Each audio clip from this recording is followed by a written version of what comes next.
Okay, so what did y'all say? Who is the most moral person you know? Let's hear some responses. Yeah. I mean, at the end, probably no one, but like, if you had to really pick someone, it'd probably be like, my opinion, like George Clooney or someone. There's like, or like anyone that doesn't have any like scandal or like dirt on them, you know? Yeah, what about somebody in your life? Can you think of somebody in your life that you're like, wow, that is a good person? Me? No.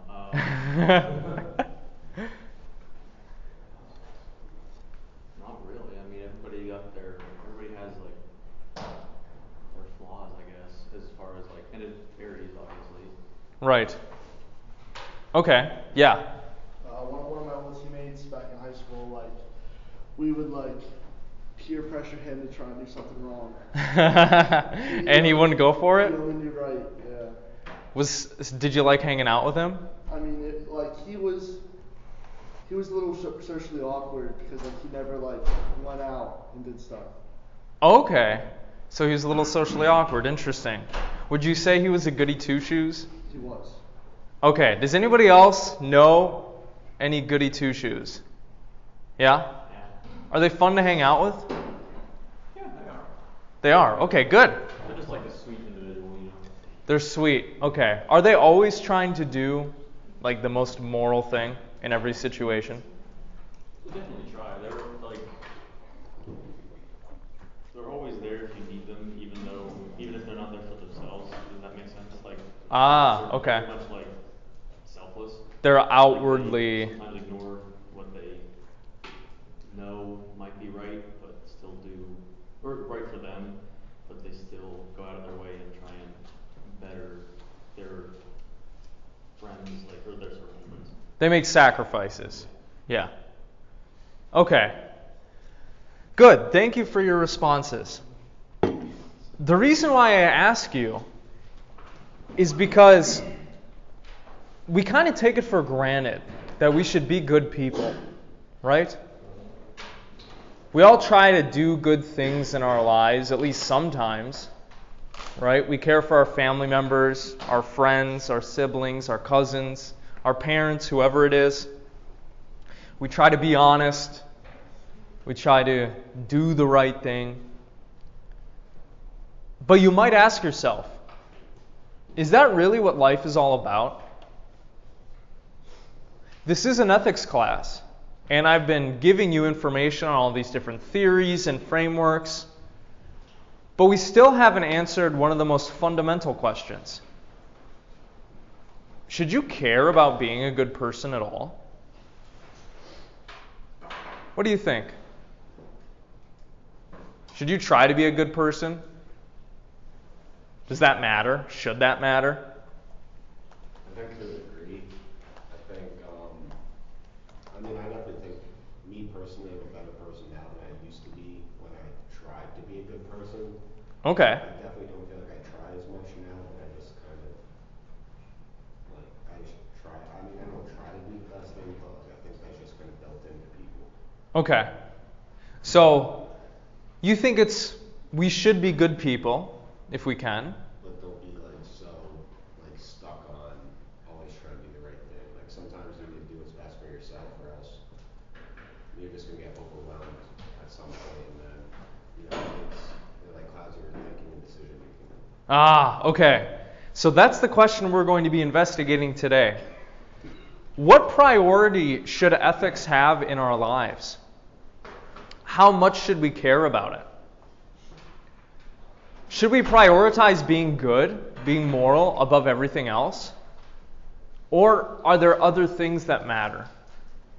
Are there other things that are perhaps more important than being good? Yeah. Your own mental health should come before your moral actions, because if doing something moral would be bad for you, mentally, then you're going to have less of a capacity to act morally in the future. Okay. But interestingly, what you said there was we should take care of our mental health so that we can be moral in the future. That would still seem to be prioritizing being good, right? Yeah, that's Okay. So that's what we're going to be investigating today. Should morality be prioritized above all else in your life? Well, we're going to look at a controversial paper that was written about 40 years ago. Oh, yeah, 40 years ago. Time flies. In which the philosopher is going to argue that being good might be important, but it isn't the be-all, end-all of human life. And we shouldn't try to be the kind of person that always does the moral thing for a bunch of different reasons. So we're going to see if y'all agree with that today. To do that, we're going to investigate an article by the title of Moral Saints by this philosopher named Susan Wolf, who's somebody who has taught at a bunch of important institutions. She's an American philosopher who writes on morality. She has a famous article on meaning in human life. And she's taught at a lot of different, what you might call privileged institutions. Johns Hopkins, Harvard. I believe she's teaching at University of North Carolina now at Chapel Hill. But back in, I believe, 1982, she wrote this article in which she questions whether or not we should always try to be the most moral person that we can be. And as you'll see, she's going to marshal a bunch of different arguments to support this idea that there's more to human life than being a saint, and that we shouldn't try to be a moral saint. Okay, let's get into it. The reason why I think this is important to discuss is because it's kind of a presumption that we've been making in this class. Ethics is about, well, doing good things, right? Perhaps trying to become a good person. The ethical theories that we've been looking at, particularly Kant's deontological view, had this presupposition kind of tucked within them. This idea that we should prioritize morality above the other concerns of human life. Kant, more specifically, said that we should try to be moral, and that that's more important than cultivating our own happiness. And I think a lot of you would tend to agree, right? While it's important for us to be happy and try to make other people happy, in the majority of situations, if not all of them, doing the right thing should trump doing the thing that's going to bring you pleasure. But we might question this presupposition. We might ask, are there other things that we should be pursuing alongside or with greater intensity and priority than just doing the right thing? And this is the primary question that Wolf takes up in this piece. She's going to try to argue that we should not try to be the kind of person that always does the moral thing. That is, she's going to try to dissuade us from becoming moral saints. Because, as we'll see, she thinks that being a moral saint would involve not really developing a well-rounded, interesting, likable, fun character, or probably a fulfilling life experience. So meditate on that in the back of your mind as we go through some of these slides today. First, we're going to start off with a definition. What exactly does Wolf mean by a moral saint? Well, she defines it as follows. A moral saint is a person whose actions are always as morally good as possible. And she adds in that a moral saint would likely have some virtues. They would be patient, considerate, charitable, moderate, hospitable, non-judgmental. Think of like, a Mother Teresa type character, or any one of the Christian saints that Catholics or Eastern Orthodox Christians look up to. Somebody who is said to just be a good person, right? They're always trying to do the moral thing. They're always considering others in their thoughts and actions. They're willing to make sacrifices, right? Do their duty. Help the poor. Feed the homeless. Donate their time and their money to social causes. This is who a moral saint would be. They would always be trying to do the right thing. In every situation, trying to do the best thing possible. Always trying to produce the best state of affairs. They wouldn't judge people, right? They would think the best of people when they first met them. They would be strangely kind and loving, right? You might even say soft. Think of like your grandmother, right? They would show love to you. They would probably be extremely honest in their words and their dealings with others. They'd always be willing to lend a hand. Yeah, sure, you can stay at my house. Yeah, do you need the coat off my back? Here you go, I'll give that to you. You know? Oh, you need some pants? Take mine. You could imagine such a person, right? Maybe you've never met one who's been this good, this amazing, but you could imagine them, right? Somebody who's always trying to play by the rules, be just, be loving, make everything better for everybody. Yeah? This is kind of the paradigmatic example that is held up of the good person. Of the person that perhaps follows Kant's ethics or utilitarianism. Insofar as they're patient and kind and generous and all these different things, they'd be following virtue theory to a large degree, right? And they'd care about others. They would value others. They'd be compassionate. They would actually, take care of sick people, take care of their friends, whatever.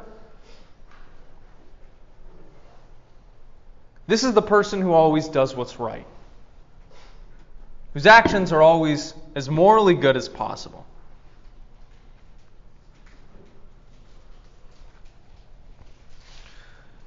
Wolff notes that while there are two different fundamental ways that we could think about this person, we could think of them as what she calls a loving saint or a rational saint. And this has to do with, what the moral actions mean to the person, how it impacts them, on what basis they perform those actions and they are doing these good things. Do you all know somebody in your life that just loves helping people out? Like it brings them joy, like to feed people or to house them or to donate. Like seeing other people happy just makes them happy? Yeah? You could imagine a saint being like that, right? A loving saint. Somebody who derives their happiness from the happiness of others. So when they do good things, when they, help lift somebody up, when they see the comfort and the security on somebody else's face, that just brings them real joy, right? And so they do more good things and they donate more of their time and money. You probably have all met somebody like this, right? Who derives their happiness from the happiness of others and therefore wants to help them out, right? Yeah, here, take this home-cooked meal. Take my shoes, right? Makes me happy to see you happy, right?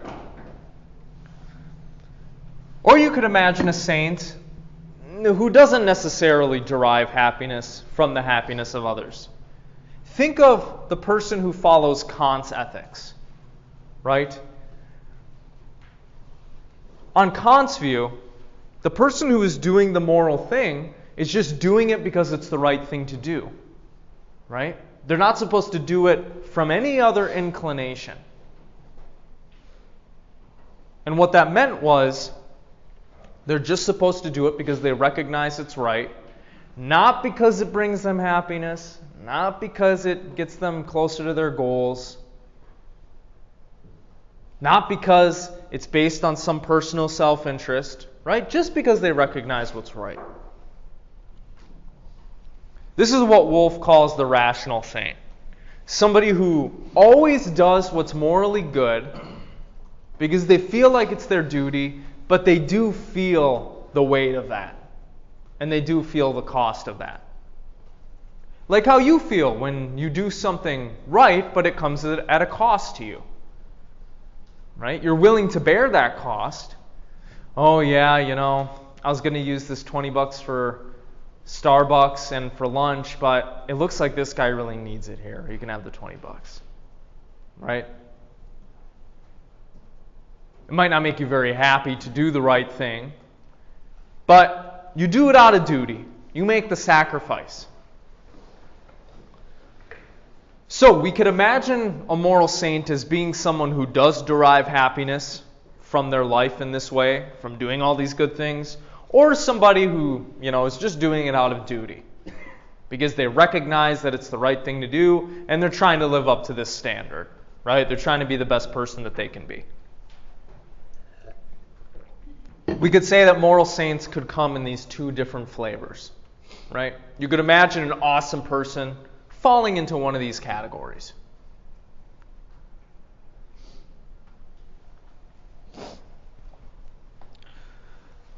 But Wolff makes an interesting argument in this piece. She says that we should not try to be moral saints ourselves because that wouldn't actually be good for us. Think about it like this.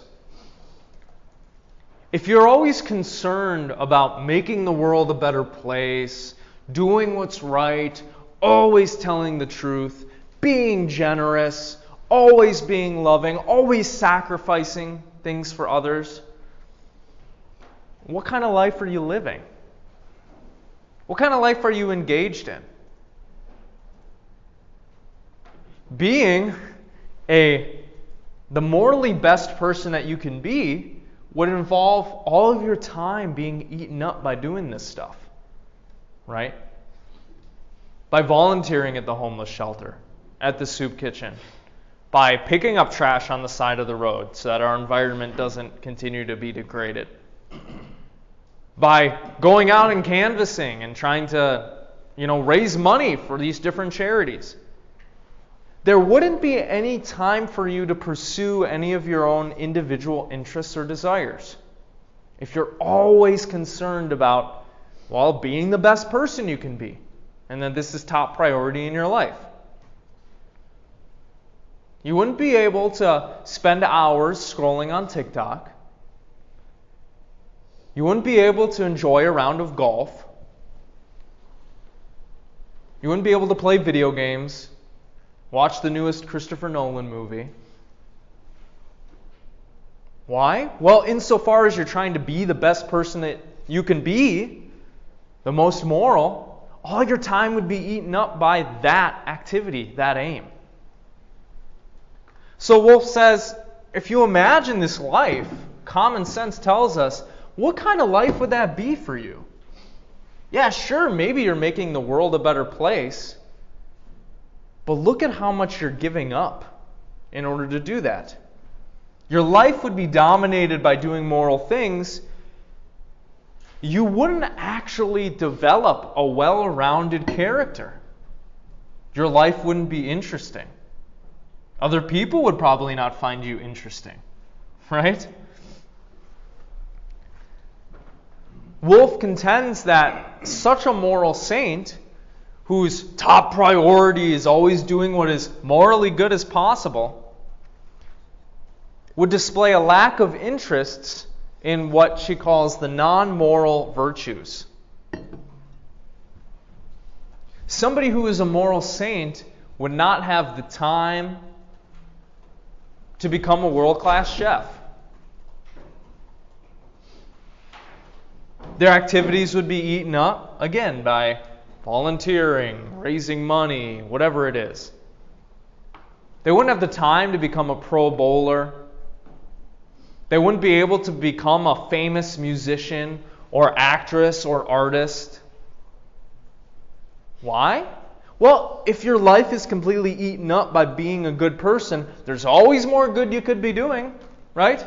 If you're trying to be as morally good as possible and improve everybody's lives, that means you would have to eschew all of this stuff. There would be no time. You wouldn't prioritize doing any of these non-moral activities. Like listening to music, or playing music, or cooking, or painting, or drawing, or watching documentaries, or crime shows, right? Think of how much your life right now is eaten up by that kind of stuff. Stuff that you do because you find it interesting, right? Because you like it, because you're passionate about it. If you were trying to be a moral saint, all of that would have to be thrown into the back seat, right? You would have to use your time for actually doing moral things. So imagine what kind of character this would be. Imagine a moral saint. Somebody who spends all of their time doing what's right, trying to make the world a better place. Would you want to hang out with this person? What would you talk about?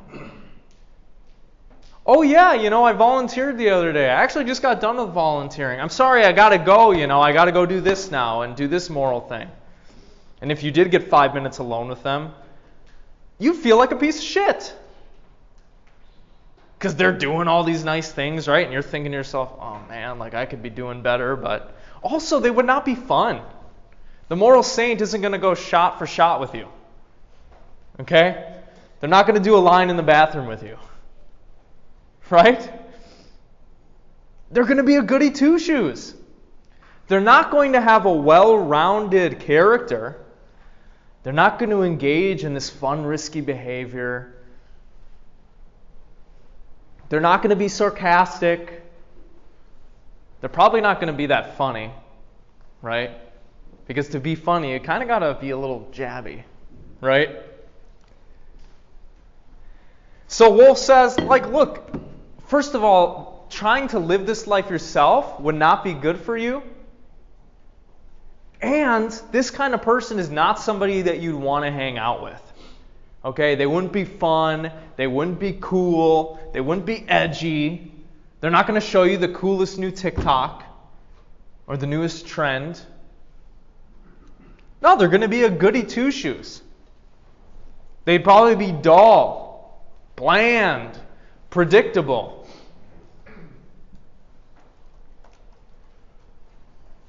They wouldn't engage in any of the fun activities that you like doing. They're not going to play catch with you, probably. They're not going to play Minecraft with you.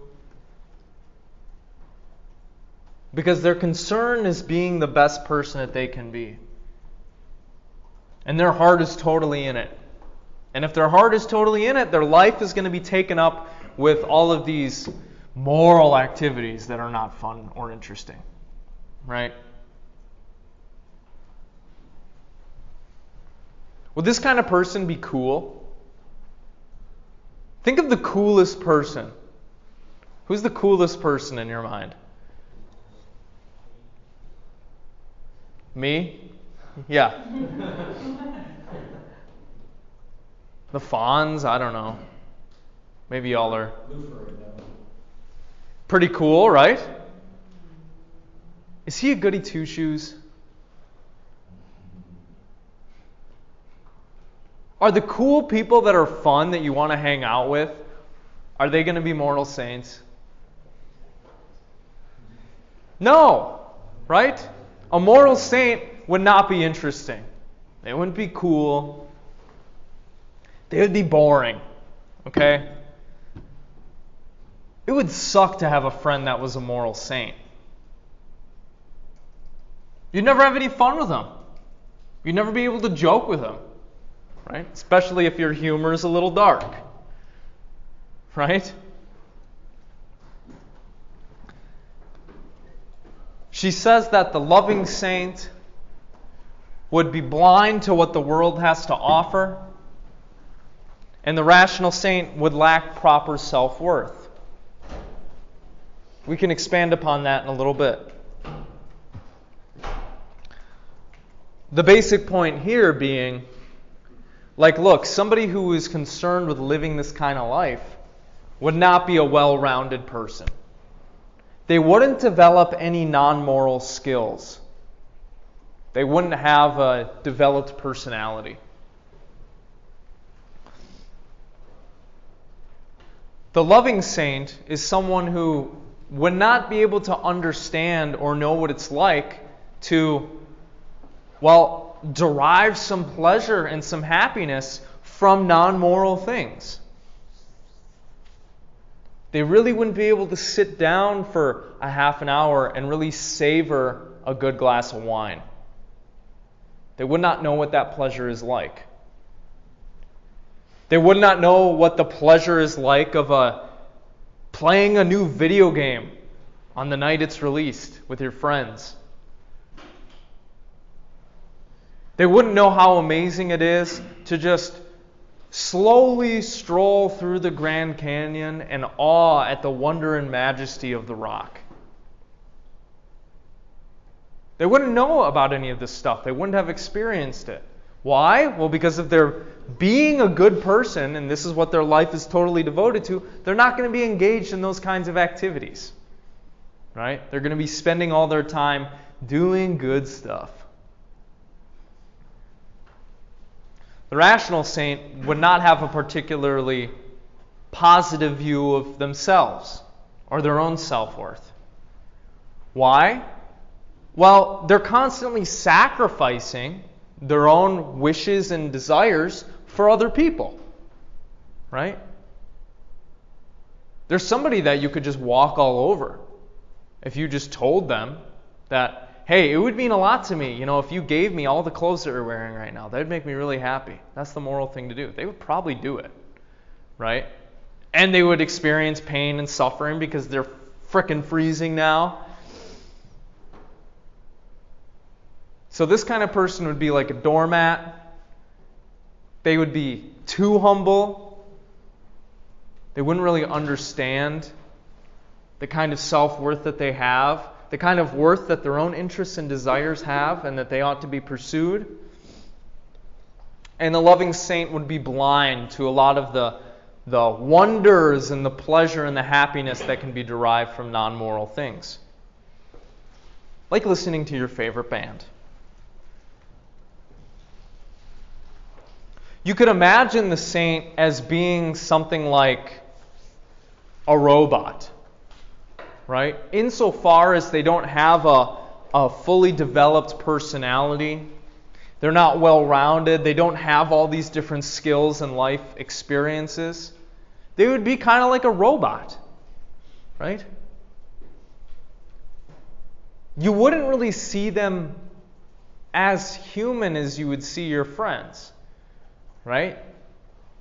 You would think of them differently, you would probably treat them differently. They would be this weird kind of thing,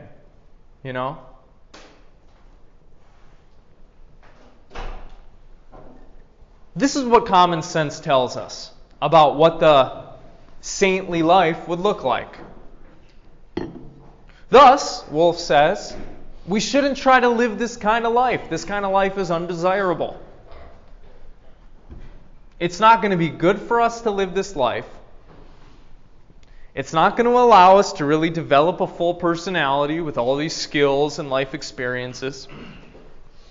We're not going to be interesting or fun or cool. If we're concerned just about doing the best moral thing all the time, that is not going to be a life that is as worth living. So common sense, she thinks, tells us that we shouldn't try to live as moral saints.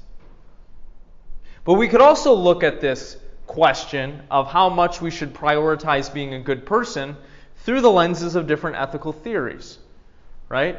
Maybe we could think about, whether our ethical theories would encourage us to be a saint or not. She looks at two of these theories in the article. The first two ethical theories that we looked at in this class: utilitarianism and deontology.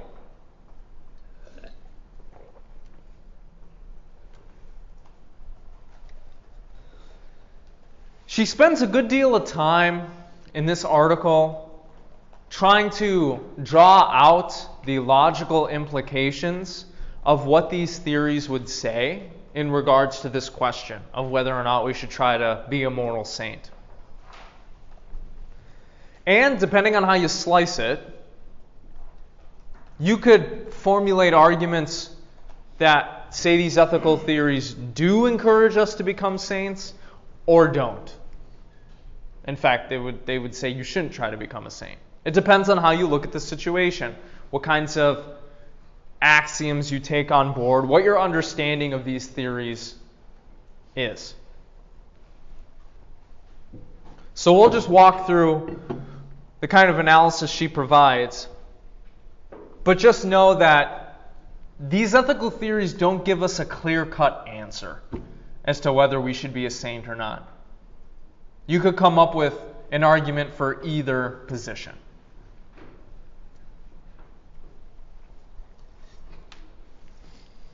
If you're a utilitarian, what you care about is maximizing happiness in the universe, right?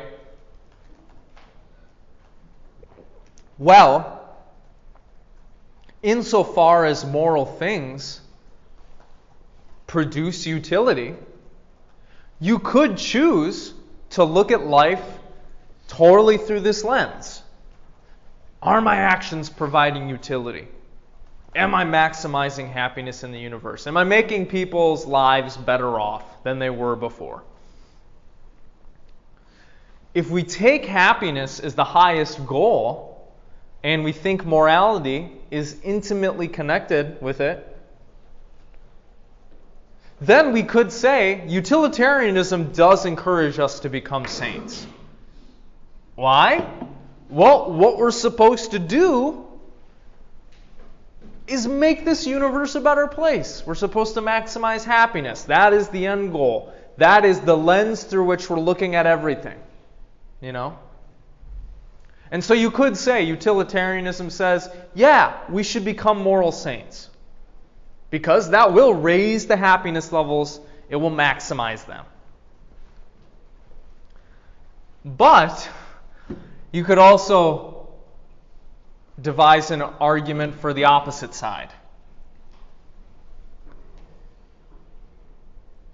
If you took a more general picture of human life, you could say, well, it would seem engaging in non-moral activities actually does provide a lot of happiness to people, right? Think of how happy you are when you listen to your favorite band. Think of how happy you are when you watch an awesome movie or look at a great piece of artwork, right? This makes you happy. This makes people happy. People love scrolling on their phones. Insofar as those non-moral activities bring a lot of happiness to human life, you might think, according to utilitarianism, I and everybody else has some sort of obligation to do these things because they do raise the happiness levels in the universe. So, utilitarianism doesn't give us a clear-cut answer as to whether we should be a moral saint or not, Wolf says. Depending on how we look at it, depending on how we understand it, we could say, from one angle, it does seem to be encouraging us to be moral saints, but from another one, it's like, no, that's not what life is all about because happiness is raised by doing these other things too. So, pick your poison, I guess. You could formulate an argument either way.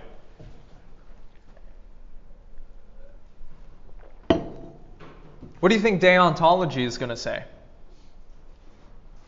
According to Wolf. Something similar or different?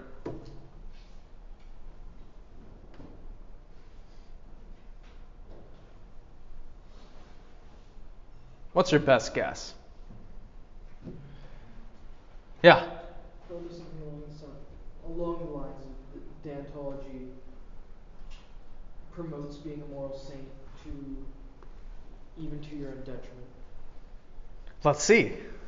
That is one path that we could take, right?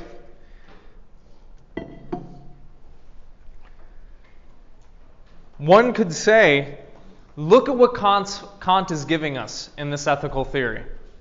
He's saying, doing our duty is what matters. That is what should take top priority in our life, right? Following through on our duties to God and to other people and to society.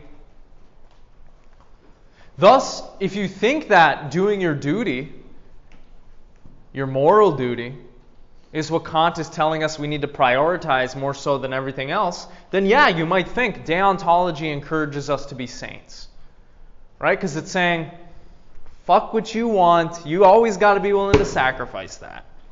Right? You always got to be willing to just do what the right thing to do is. In fact, there are probably some duties that you're not fulfilling right now. So get to work, bucko. Right? Alternatively, and you'll find that this is the case with philosophy, you could always construct an argument for the other side. One could argue that you can do your duty without being a saint. Like, look, what kind of duty do I have to all of you? My duty is to teach you. My duty is to relay information to you, to get you to open up to these new perspectives, right? To introduce those to you. Does my duty extend to taking care of you when you're sick? Is it my duty to be giving you all shoulder massages right now because that would make you happy? I vote for that option.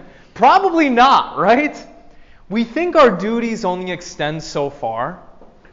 And perhaps you think we have duties to people that are actually in stronger relationship with us. Like you have a stronger duty to help your brother out than me. Or your mother than your cousin. So, depending on your understanding of deontology, you could think, well, look, we can do our duties and be good people without being a goody two-shoes. Right? This is kind of how we try to live our lives already. We try to follow our conscience, we try to do our duty, but we don't think that doing our duty means completely sacrificing everything that we want to do in this life. Right? So, depending on how you understand what Kant is getting at, you could say deontology may encourage us to be saints, or it may leave us some wiggle room and say you don't have to be a saint to be a good person. Wolff does think, though, that regardless of which ethical theory we look at this question through, regardless of whether or not we look at it through common sense, such a life would still be undesirable for us. And if we tried to start living such a life, it might alienate us from our friends and our family members.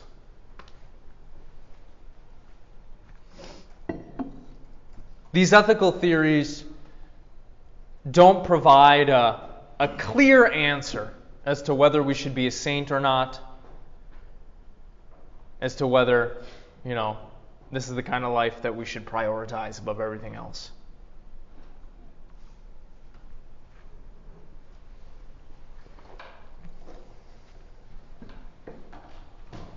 So it doesn't seem like this saintly life is one that we should pursue. And if we don't think it's one that would be individually good for us, do you think that we should encourage other people to be saints?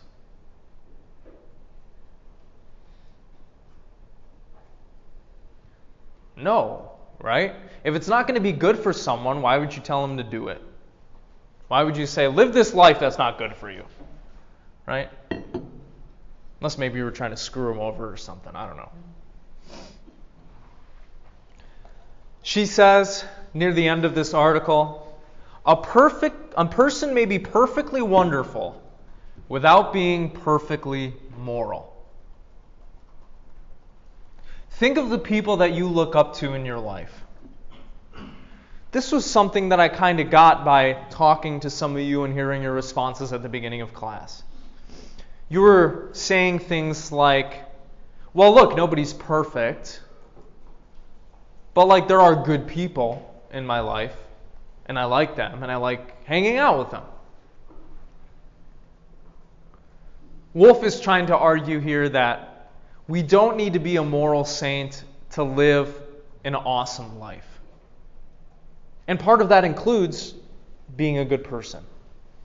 Being a good person to ourselves, being a good person to others, doing our duty, having fun, enjoying what this awesome space rock has to offer. So, do you agree? Do you think that, like Wolf, we shouldn't try to be moral saints? What do y'all think? Has she swayed you? Or are you still like, this is a dumb argument. Life would be funner if we were less moral? Life isn't about fun. What do you think? Yes? I mean, it's just weird to me to put this into words, but like I almost feel like it's more moral to be less moral. Okay. Can you explain that? Yeah. Well, I mean, like I grew up, my dad was like, he fit the description of a moral saint. Like he was always trying to do the right thing and, you know, that kind of stuff, but they were putting everybody else's needs before himself, so that was all I was used to.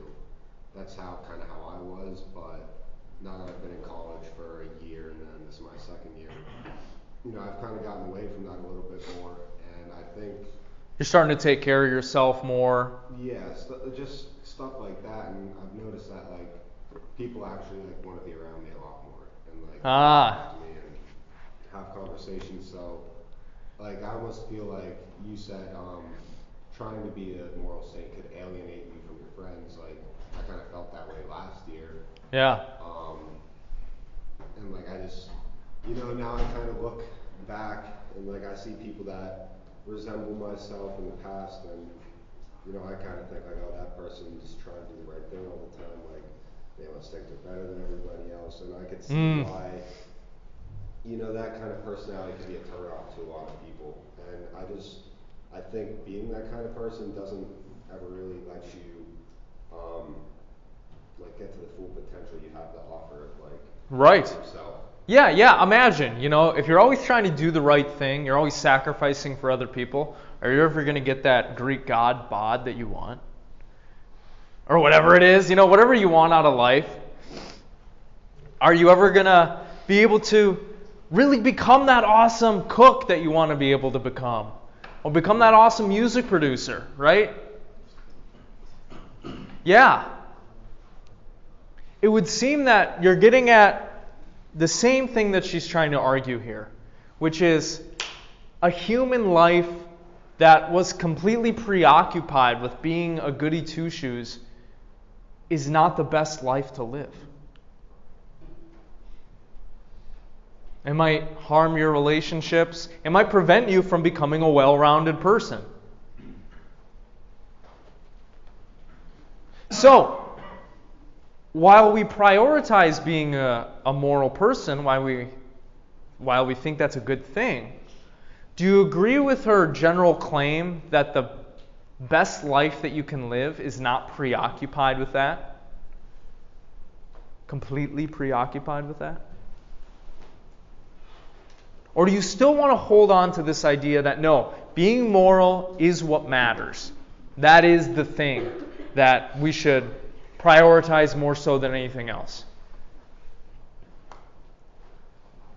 What do you think? Yeah? I think being a good person is completely separate from being a moral person. Okay. How would you distinguish them? I mean, if you think of a good person, they help others, but you know, they're still fun and nice, and Okay. you'd still be able to go out to a bar, have a drink with them, and be okay. Have a few laughs. You know, they're still a good person. I think morals is only one way of measuring how good a person is. Okay, so you're kind of agreeing with her. Mm-hmm. You're like, yeah, well, a full, awesome, wonderful human life is concerned with more than just being nice. Yeah. It also involves, like, look, developing your capacities, becoming interesting, being a little funny. I mean, even based off of, I think the term moral saint is like it's impossible. You can't. Okay. So this isn't even a goal that would be possible for us to achieve. Not like it's improbable. I think it's like physically impossible. Because if I were to do my duty to help everyone else, I'd have to neglect something. You can't please everyone. It's just not possible. Okay. So we might not think becoming a moral saint is possible, but is it an ideal that we should still strive after? Or do you agree with her that this ideal shouldn't be at the top of our hierarchy of priorities? No, it's up there, but it's not the top. Okay.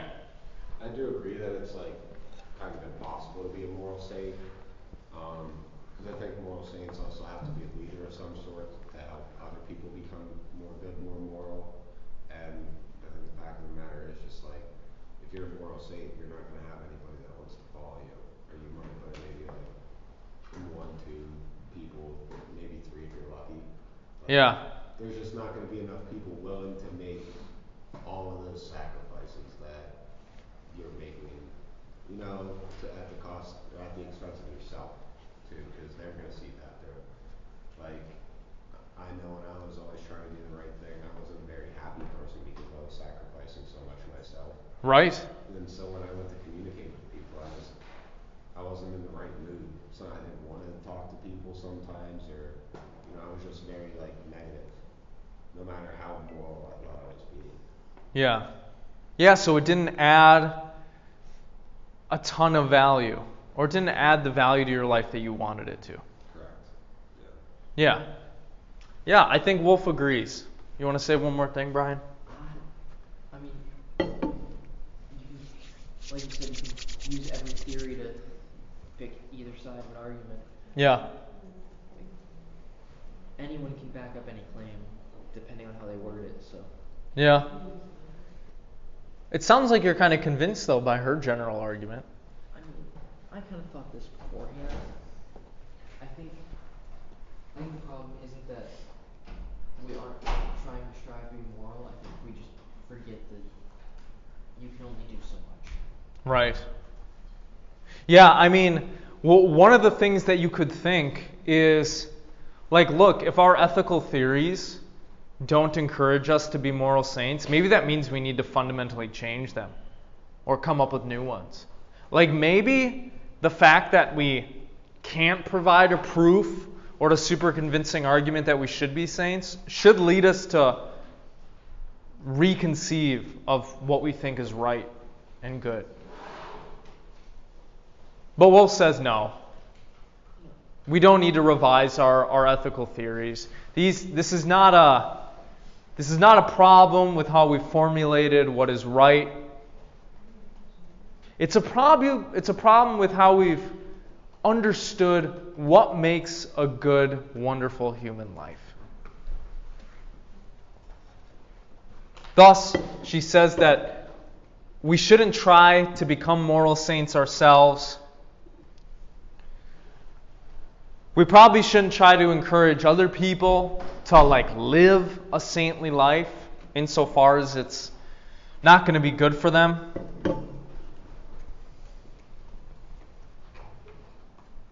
She basically argues that we should reassess the value of morality in our life.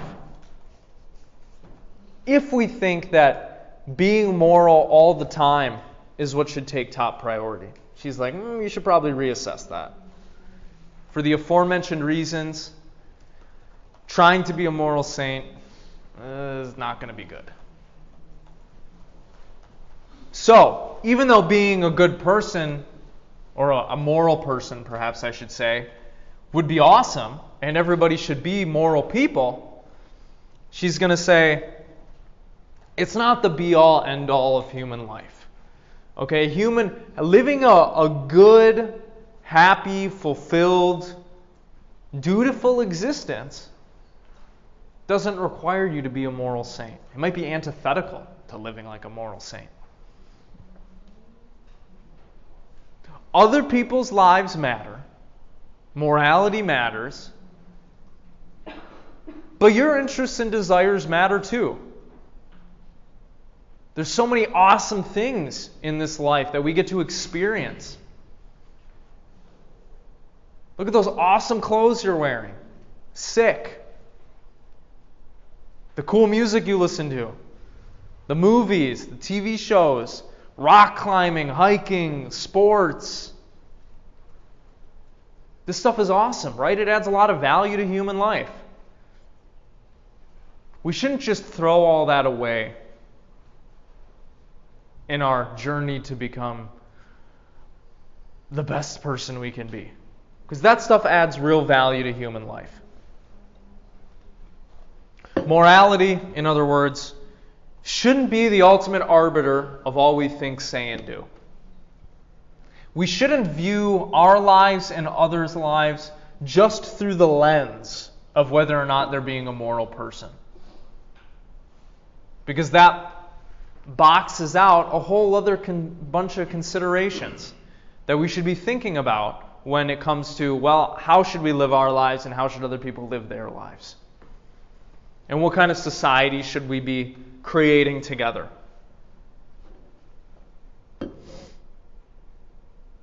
There's more to life, she says, than just being moral.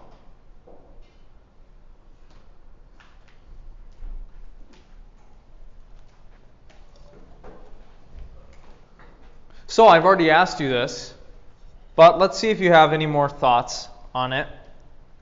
Do you agree that trying to live a saintly life would not ultimately be best for the person? And by saintly, I don't mean religiously, I mean morally, right? Always trying to be the best moral person you can be. Do you think that that might actually be bad for someone? Or prevent them from living a full, happy life? Wolf thinks it would. I would say I think it would too, just because like the need to be like correct all the time, I think would definitely take away from like your happiness that like you could have if you weren't like worried about doing the right thing at all moments. Like what? Like what right thing? Like if you were trying to be a moral saint, what would that prevent you from doing? I think just like I don't know, maybe like playing video games or something like that, like something that a small thing you enjoy that wouldn't maybe not isn't morally correct. Yeah, because there's something else you could be doing. Right, you could be like somebody or doing homework or something like that. Yeah. It would prevent you from living, I think. In what way? I don't think a moral saint would be able to have a job, be able to make any money, be able to provide food for themselves. Why? Well, if they're being completely moral, then they're doing everything they do is volunteer. They wouldn't want anything in return.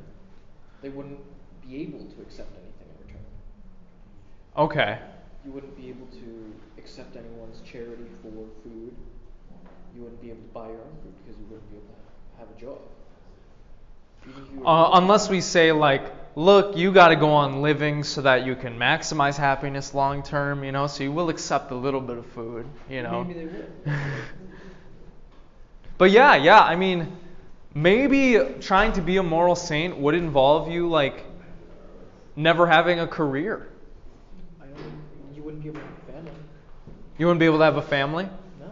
Why not? You wouldn't be able to dedicate your time and fall in love with anyone because you're dedicating all your time to everything else. Unless perhaps they were trying to be a moral saint too, and they were always, Even working still- alongside you or something. Then maybe you could fall in love, but Even still, you wouldn't be able to dedicate time to each other. right. Or perhaps not enough time, No. right? Although maybe we could, construct an argument that would be like, it would be good for you to start a family.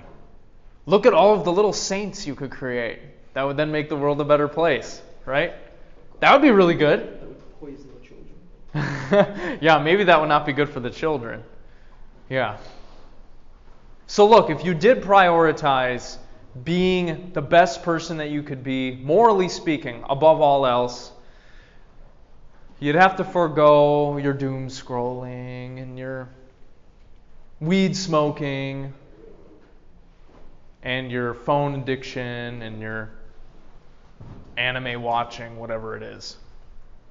And maybe, a full human life includes some of that stuff. I don't know. That's for you to decide. If you could imagine having a friend who was like this, or a family member, or you just met one on the street, do you agree with her that you would not want to hang out with this bozo?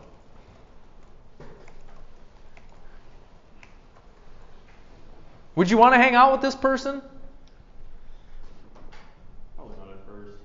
Not at first? Why? Well, like I was saying, like my one friend there, they try and do the right thing, like be kind, whatever. They don't like typically swear or do vices and stuff like that. But like, they're still cool. Like I would still hang out with them. I mean, not because I'm forced to, because we have the same major, but like. Because it's enjoyable, right? Yeah, okay. So you hang out with your friends because it's enjoyable. There's an idea here that like talking to this person, hanging out with them, what the fuck would that be like? Would that be enjoyable? Like they'd probably drag you to some, volunteer work. It's your day off, you just want to hang out and play some video games, and they're like, "Come on, we got a world to save," and they're pulling you by the hand, and you're like, "Dude, I don't like you." I don't think this person would be able to relax. You don't think they'd be able to relax? They wouldn't be able to be chill? I don't think they'd have any concept of it. Yeah, maybe not. They'd always be go, go, go. It's always go, look for the next task, go, look for the next task. Yeah, maybe. Does anybody disagree? Maybe hanging out with this person, would pull you to new heights. Wouldn't that be awesome? I don't think you couldn't hang out with this person. I think you could enjoy their company.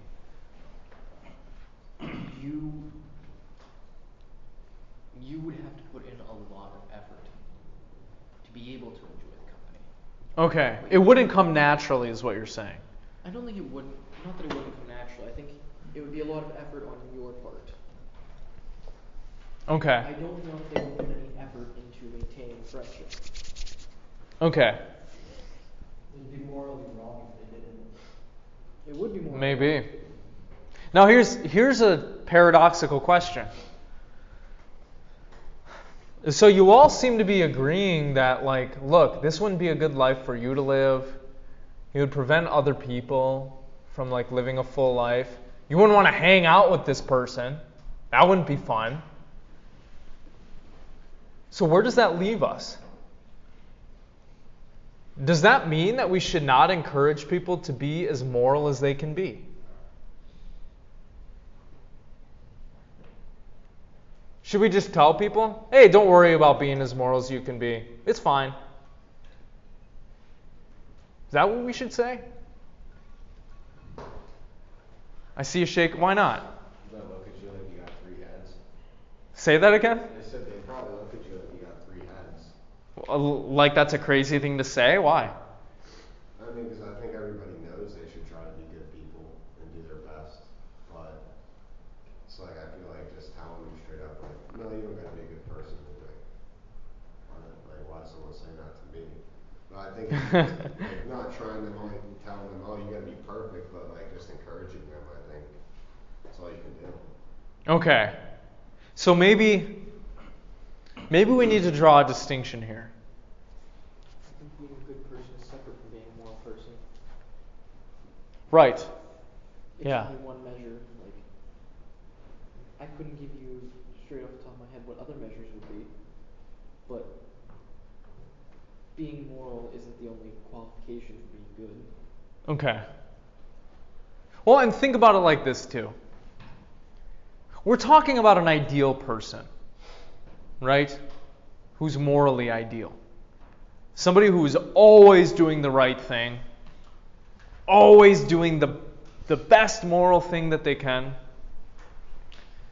Does such a person exist? Sure.